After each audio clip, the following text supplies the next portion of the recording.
Hi friends, welcome to Diksuchi. I am Dr. Sabita Godasu. Today we are going to learn dividend decisions. This video is posting because few of my subscribers asked me to give details on this. Actually, this topic takes lot of time. Let us go into the detail. What we are going to learn under dividend decisions. Those are first we come to know the definition. Then we talk about the relevance of dividend. When you are talking about relevance of dividend, under which we are going to study Walter's model and Gordon's model. Then irrelevance of dividend, under which hypothesis is going to be studied. Now quickly let us go to the further slides. First, what dividend decisions are. Before talking about the dividend decisions, let us know what is dividend is. The dividend is corporate net profit distributing among the shareholders. In the sense, once the corporate or firm started generating the profits and the fund is raised through equity shareholders, then out of profits, those dividends to be paid to the equity shareholders. Of course, this was discussed in the previous videos also, and that video link is provided in the description box so that you can listen to them and come back here so that you can thoroughly understand what we are going to discuss under this dividend decisions. Okay, now let us see what our dividend decisions are. First of all, the decisions are very important. These are the major decision of financial management, because this is a decision between plowing the funds from the equity shareholders or distributing among them. So we need to take a decision whether we are going to retain or going to pay back to the shareholders in terms of the dividend. Right? That is what we say it is very important decision. The dividend decision is going to create wealth. So as per financial management objective, the objective of financial management is profit maximization and wealth maximization. So wealth maximization is what vital important on the objectives, right?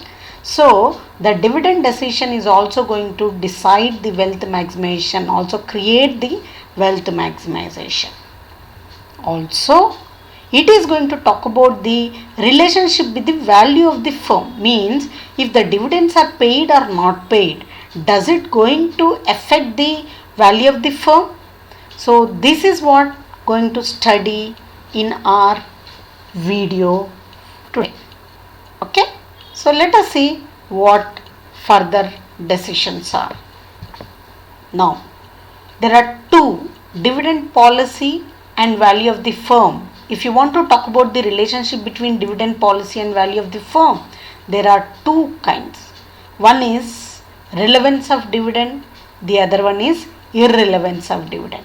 In the sense, so few authors, few experts are talking on what are relevance dividend, means how the value of the firm is related to the dividend paid.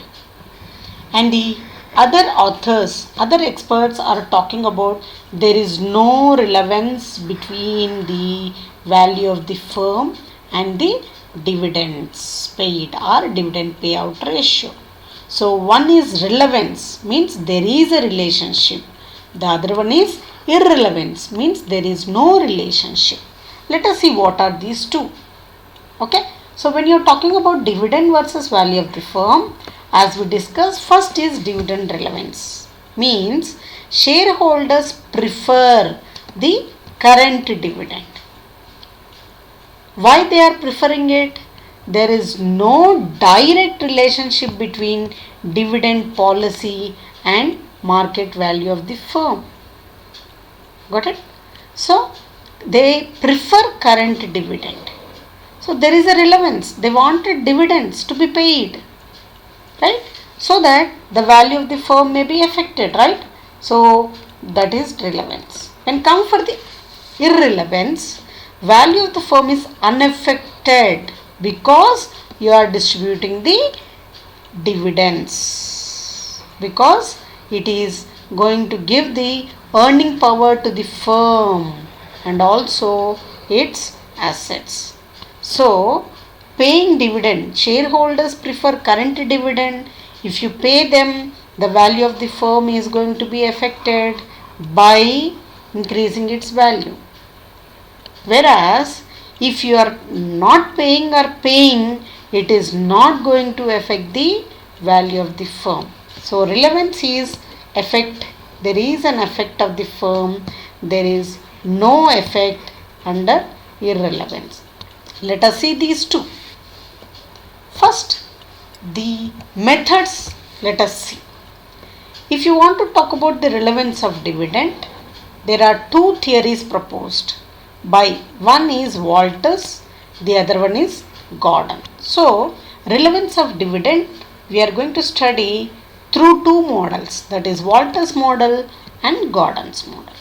Whereas irrelevance of dividend, that is Modigliani and Miller both have been proposed this approach. Let us go one after the other. First is Walters model. Under this we are going to study the prepositions, we are going to study assumptions, we are going to study formula. We also have going to discuss one problem on this and also discussing the limitations. Let us quickly get inside. First, before going for assumptions, we discussed that there is a proposition. What is a proposition? They say that there is a relationship between return on firm's investments or rate of return, that is denoted by small r, and cost of capital, the required rate of return, that is K. Right? So either K naught we can say. So we are going to talk about the relationship between R and K. Now, before going for these formulae and the relationship, let us see the assumptions. Of course, the Walters model was talking about it is a relevance of dividend, right? So first assumption is they are saying that all financing should done through retained earnings. Retained earnings. Do you remember what is retained earnings, sir? Yes, these were also discussed in the previous videos. You can listen to them. That will be the link we provided in the description box, so that you can clearly listen to them and come back to this, so that you can clearly understand the concepts what we are going to study in this video. Okay, so retained earnings, when it is possible, once the firm has started its earnings, and they have distributed some dividend to the equity shareholders and little amount they retain with them. So that we call it as retained earnings out of EPS, earnings per share. Now the financing is done through retained earnings. Have an idea? This is one assumption. So within the profits available to the firm.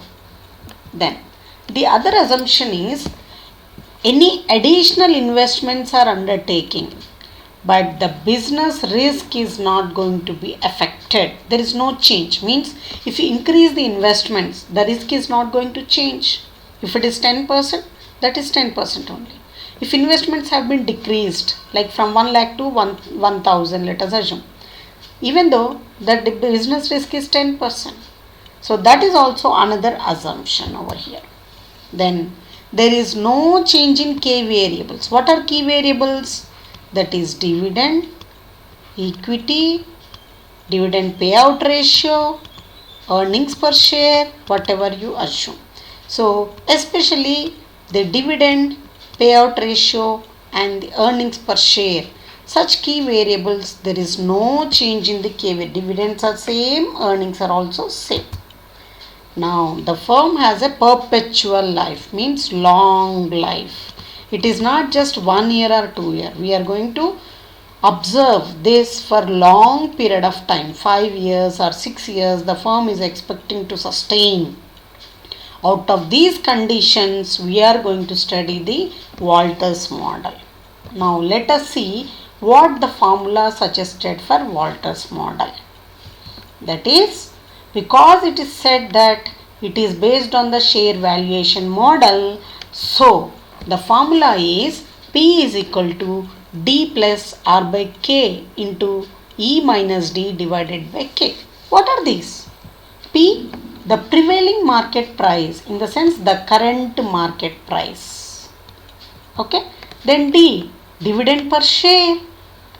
If you know the dividend payout ratio, if you know the earnings per share, then you get dividend. Next, earnings per share. Yes, you know this earnings per share. Fine. Now, the rate of return, that is R, and K, equity capitalization return or rate of equity capital. Right? Anyway, you can assume it, because the fund, see, unless there are funds raised through earnings, means earnings per share, share capital, we can't have the retained earnings, right? So because of which equity capitalization rate also is going to be taken into consideration.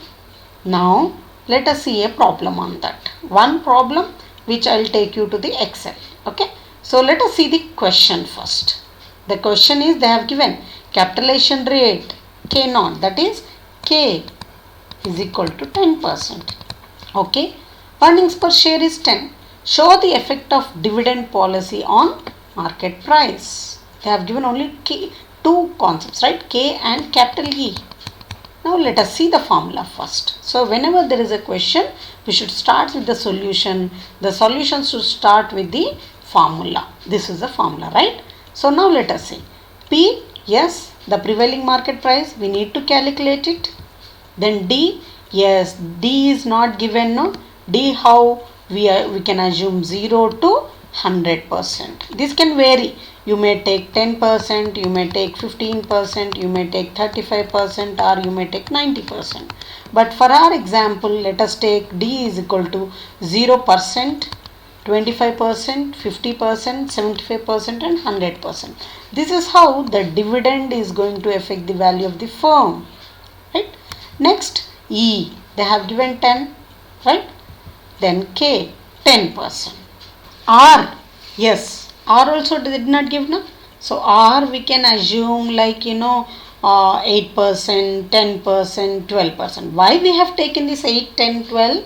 I'll tell you once. See, this is K is 10%, right? So let us take 2% lesser than this and 2% more than this. So R equals to 8, 10, 12. Now let us solve this problem by using the Excel, and let me take you to the Excel. Okay. So this Excel I have prepared for you because it will take a lot of time to enter all the entries over here. So I made it ready made for you.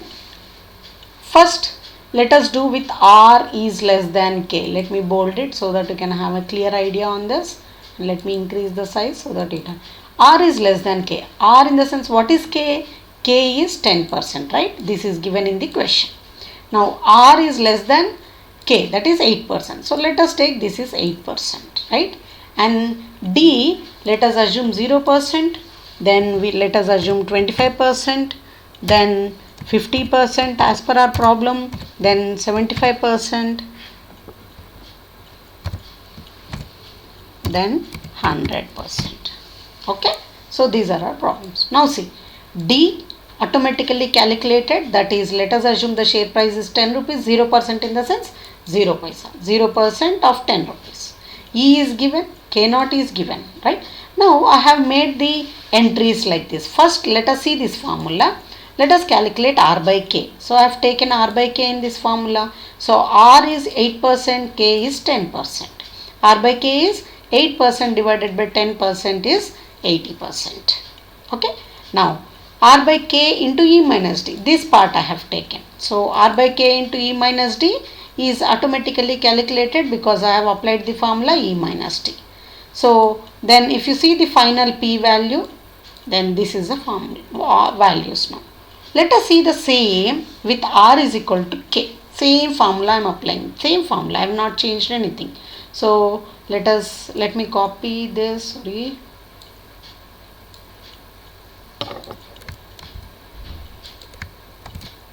So here what we are assuming, R is equal to, right? So R is equal to means here it is 10%. See, automatically the value is going to be changed to 100, right? So all the times you are expecting R is equal to K. See here, when R is less than K, the value was increasing. Value was increasing. Realizing share market price is increasing. Where R equals to K, there is no change. Let us see when R is greater than K. Okay, let me copy this again because all the formulas are same. Just I am changing the value of R. Now R is greater than K. Greater than in the sense, how much we can assume? 12%. Because K is 10%, no? More than that, 12%. So let us assume. See how the value is going to change. It is decreasing. So if R is greater than K, the value is going to be decline. If R is less than K, it is going to increase. Where the D by P ratio is increasing. When it is increasing, this is also increasing when R is less than K. If it is greater than K, when it is increasing, this is going to be decreased. When R is equal to K, these are all same. Got it? Yeah. Let us go to the PPT now. Yeah. Now let us see the Walters model conclusion. We just now seen in the Excel sheet, no? So the formula is this. What we observed, when R is less than K, the dividend payout ratio and the value of shares are positively correlated. Means the dividend payout ratio was increasing, P values are also increasing from 80 to 100, right? When R is equal to K, yes, there is no effect. R is equal to K, then though the dividend payout ratio is increasing, the share value was 100 rupees only, right? No change. When R is greater than K, then those are negatively related. In the sense, dividend payout ratio was increasing and the market value of the share are decreasing. This is what the conclusion of Walters model. Of course, there are certain limitations under this. First thing is, no external financing is used, no debt, no equity we have used, right? Under assumptions itself we have it.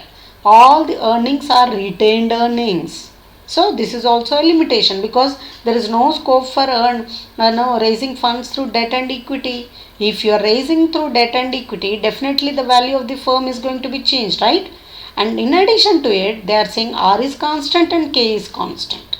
Means there is no much change in those two values. So this is how the limitations are followed by under Walters model.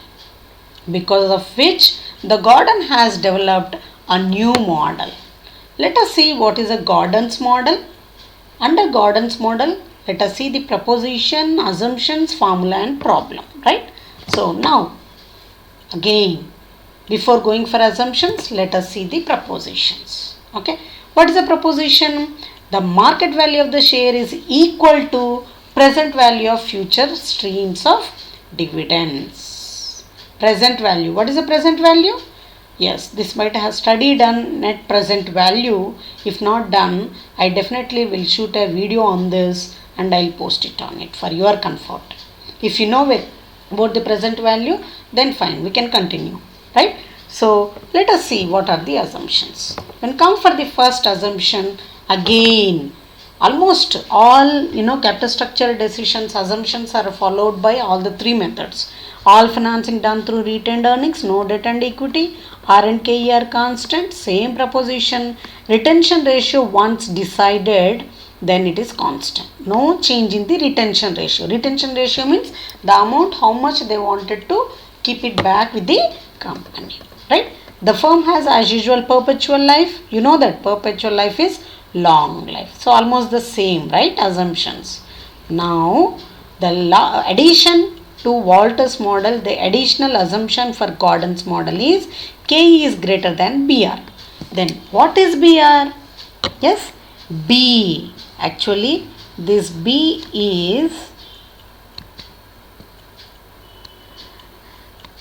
retention.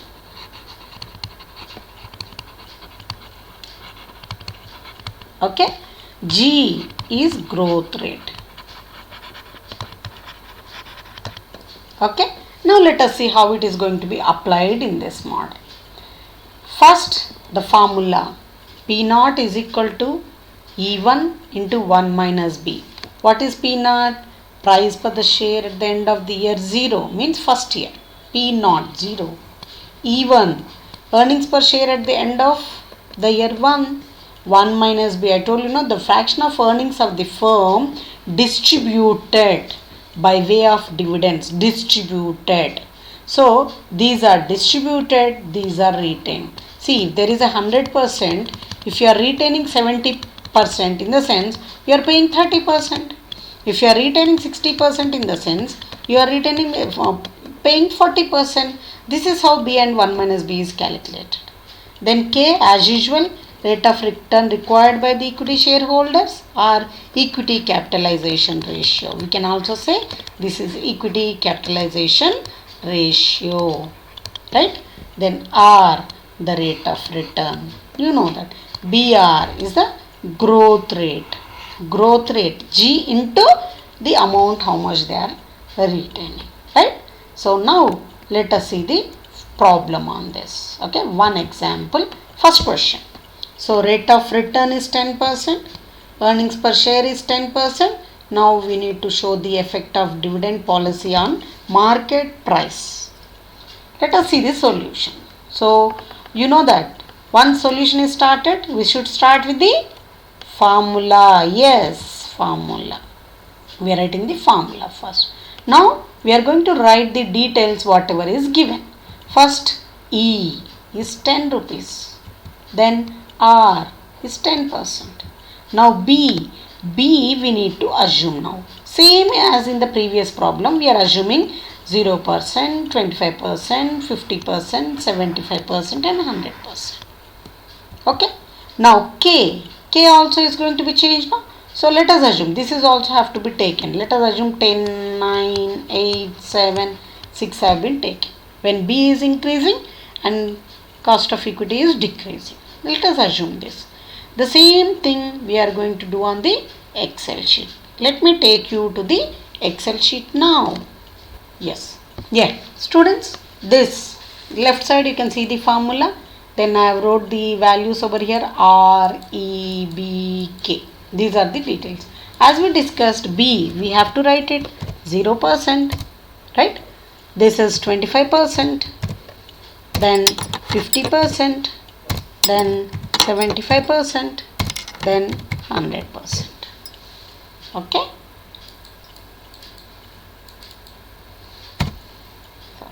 Now K. How do we take K? From 10, then 9, then 8, then 7, then 6. Now see, we are just applying the formula. This is 1, this is 0.836, 0.629, 0.361 and 0.00. Simple?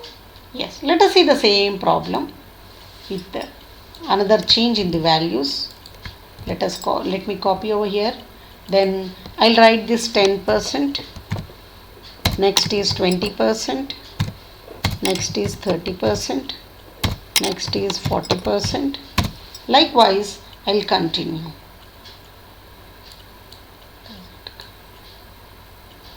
Till 100%. Same way, this let me start from 20 then. Okay. Then 19. Okay.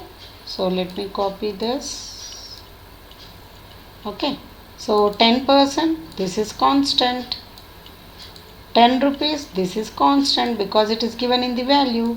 Then this formula. 1 minus B, that is 1 minus B. B is here, no? 40%, 60%.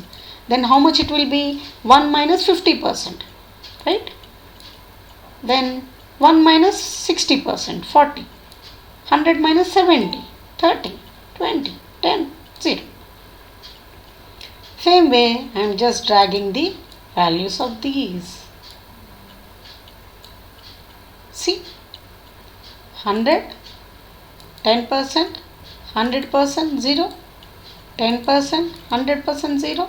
But what's happening? See here, 5, 47, 0.44, 0.412. This is how it is going to come down. The value of the shares are coming down.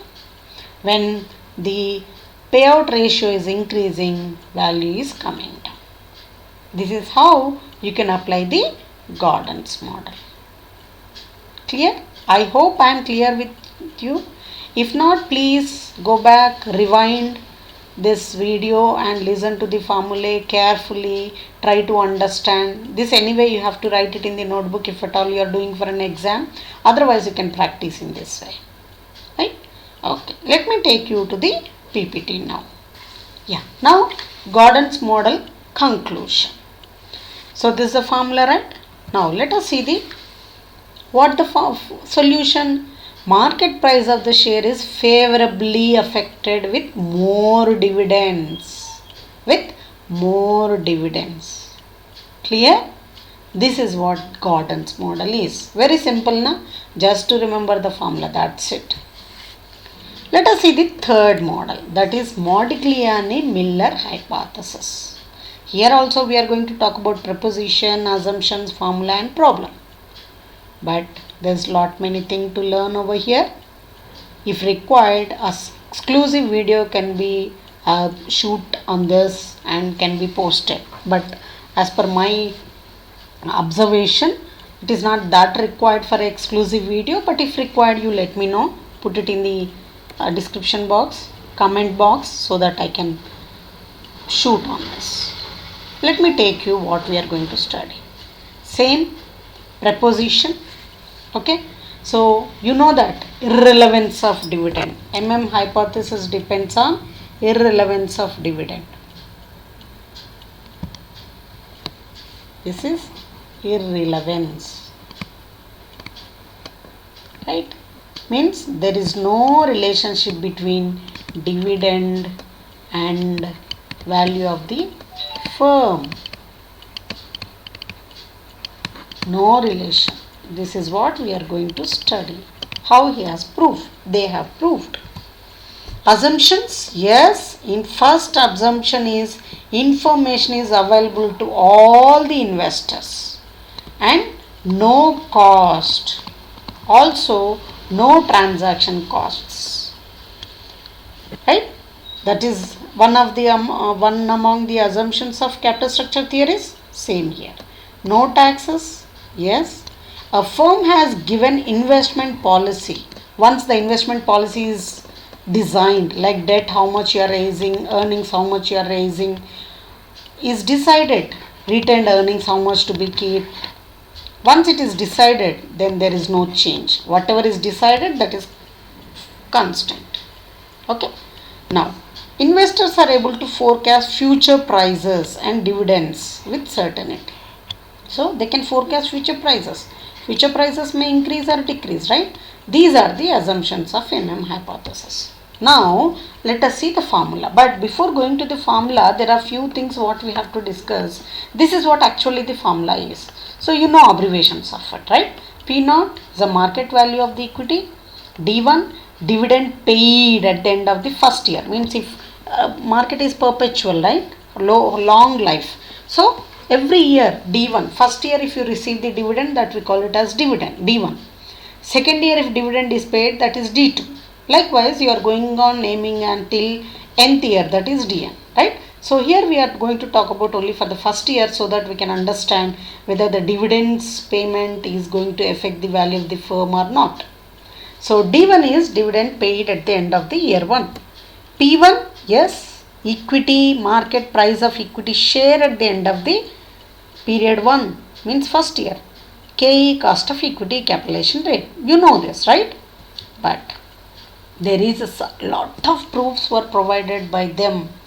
They wanted to give lot of information that if you raise new equity shares, if you don't raise the new equity shares, if the dividends are paid, if the dividends are not paid, how the value of the firm is going to be affected was discussed. Right? So let us assume the no external financing, the capitalized value of the firm would be. No external financing. See, I am telling you now, there are so many proofs. So for which I told you no earlier, we need to shoot a big video for this, exclusive video for this. But for this at present capital structure theories, whatever we are learning, let us restrict only to the formulae. Right? So as they said, no external financing. No, if no external financing is raised, then the capitalized value of the firm can be calculated as N is number of shares already raised and P naught at what rate we have raised. This can be calculated by N cannot be changed, right? Because we are not going to issue any shares further. D1 is end of the period dividend, P1 is end of the period one. We didn't do anything. We just multiplied N with the previous problem. What is the previous problem? Formula, sorry. P naught is equal to D1 plus P1 divided by 1 plus KE was a formula. I just multiplied with N. You just multiply with N on both the sides. This is what the formula you get it. Right? Same way there is another formula. That is, if amount required to be raised from the issue of new shares. New shares. We are issuing the additional shares. Right? You have to keep a point over here. Because we are depending on no external financing. It is not debt or equity, right? It is not debt, but internal. That is issue of a new shares, right? So then there is a change in the number of shares, right? Earlier we have issued n number of shares. Now we are going to issue additional shares. Put together, that is change in the number of shares. P1 is as usual, and I. What is I? Total amount of capital budget. How much you want to raise again? And once you have raised, there is E. E means earnings. How much you are expecting? Earnings expected. You have raised already n number of shares, no? So with that, how much you wanted to earn, how much you are expecting to earn is what earnings expected. Then ND1. This is another formula what we are going to use it in addition to the first formula. Now the value of the firm. How you are going to calculate the value of the firm now? The N is not going to be changed because we said that no external financing, only internal financing are doing, and P naught, NP naught. Now we have first shares and additionally raised shares, right? And P1. Then there is minus, already we have earned something, we raising some funds through something, right? So raising through and at, that will be there, divided by 1 plus K. There is no change, much change in the formula. Instead of D1, we wrote minus I plus E. P is as usual, but number of shares are changing, N and delta N is changing, right? Let us see the example of hypothesis. This is a question. So what the question is? Cost of equity, they have given 10%. D1 means dividend at the end of the first year is 10 rupees per share. There are number of shares, that is N is equal to 10,000 shares. These are outstanding shares. And these are sold at 100 each. Right? When you say this is 100 each, the price, price at the beginning, that is P naught. Now, it expects to have 1,50,000 earnings, means net earnings. Net earnings in the sense, generally we name it as EBIT. Okay, and has a proposal for making new investment. They want to invest another 2 lakh rupee. Now we need to discuss the effect of payment of dividends and value of the firm. So this is what we need to discuss. Now, whenever the solution starts, first we write the formula. This is the formula for value of the firm. What is the formula? This was discussed in the previous slide, right?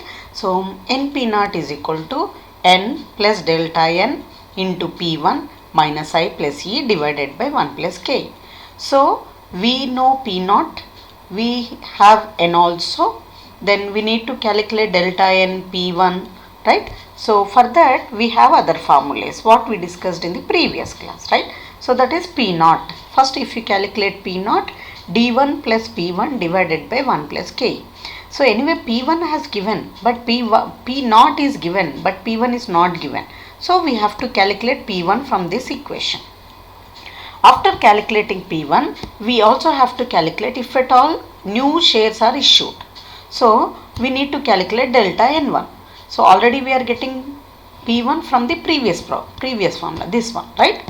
So that we have to calculate now.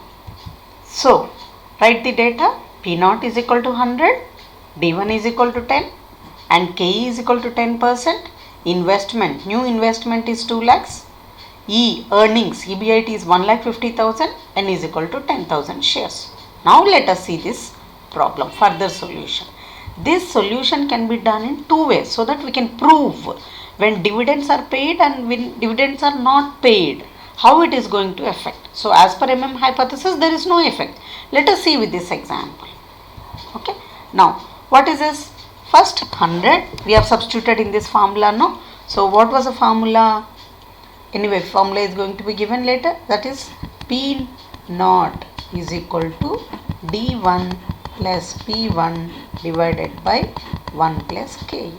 So P naught is 100 plus D1 is 10 plus P1 divided by 1.1 plus 1.0 is 1.1, right? So now P1 is 100. So first bit P1 we got it. Now we need to calculate issue of additional shares. So delta N P1, delta N to be calculated. For that we know P1, we know I, we know E, N also we know, D1 also we know. So let us substitute these values. So delta N P1 is equal to I is 2 lakhs, E is 1,50,000 and N D1, N is 10,000 into D1, P 10 rupees, right? So finally delta N1 is equal to 1,50,000. So 1,50,000 minus 1 lakh is 50,000. So 2 lakhs minus 50,000. This value is 50,000, right? So 2 lakhs minus 50,000 is going to give you 1,50,000. So P1 we know, right? So if you want to calculate delta N, then 1,50,000 divided by P1. P1 value is 100. So how much you got it? 1,500.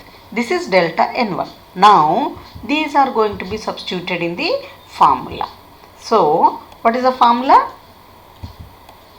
Yes, NP1 naught is equal to N is 10,000. Delta N we got 1,500. P1 we got 100. I it's 2 lakhs. E 1,50,000. Then finally NP naught is 10 lakhs. This is what the value of the firm, and this value when dividends are paid. Okay, when dividends are paid. So try to remember this formula, our value, sorry, that is 10 lakhs, exactly 10 lakhs. Let us see when dividends are not paid, whether we get the same answer or not. Now we apply the same formula, right?